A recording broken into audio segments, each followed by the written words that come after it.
এই যে দেখো টুকটুকে চাঁদের কণাগুলো, যাদের চোখের তারায় মিশে আছে আমার শৈশব। অনেক দিন পরে গেলাম চিড়িয়াখানায়, এত ভালো লেগেছে। এই তোমরা কতদিন যাও না চিড়িয়াখানায়, একবার ঘুরে আসো। অনেক সুন্দর সুন্দর জিনিস আছে এবং দেখার মতো নতুন কিছু আছে। দুনিয়াতে আর কিচ্ছু ভালো লাগে না ভ্রমণ ছাড়া। তাই আবারও চললাম। ব্যাগ গুছাতে নিয়ে দেখলাম যে গত ট্যুরের কাপড় চোপড়গুলোই এখন পর্যন্ত সুটকেস থেকে বের করা হয়নি। এগুলো এখন বের করে নিয়ে আবার নতুন যেগুলো পরে যাব আজকে, সেগুলো তাড়াতাড়ি করে এখন আয়রন করে সব ভাঁজ করে করে ঢুকাতে হবে। এইটা খুবই বিরক্তকর লাগে, কিন্তু ভ্রমণের কথা ভাবলে সেই কষ্টটার কষ্ট মনে হয় না। দেখি কী কী নেই।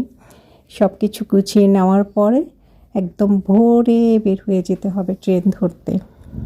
কোথায় যাচ্ছি বা কোথায় যাব, কি করলাম, কাদের সাথে মজা হলো এবং কি খেলাম, সব কিছু ফিরে এসে শেয়ার করব।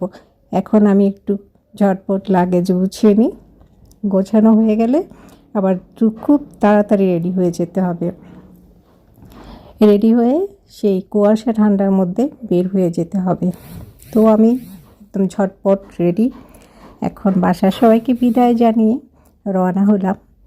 তো এখন ভাবছি, এত সকাল সকাল উবার যে পেলাম এটা ভাগ্যের ব্যাপার, কিন্তু এই ঠান্ডার মধ্যে এই কুয়াশার মধ্যে আমি বের হয়ে যাচ্ছি। আমার সাহস যদি একটু বরাবরই বেশি, আমি তেমন একটা ভয় টয় পাই না, কিন্তু বাসার লোকজন একটু ভয় টয় পায় আমাকে নিয়ে, যে এত ভোরবেলা বের হয়ে যাচ্ছি।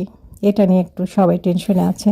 বাবা, টেনশনের কি আছে, জীবন তো একটাই, যা ঘটবার তা ঘটে, একটু সতর্ক থাকলেই হয়।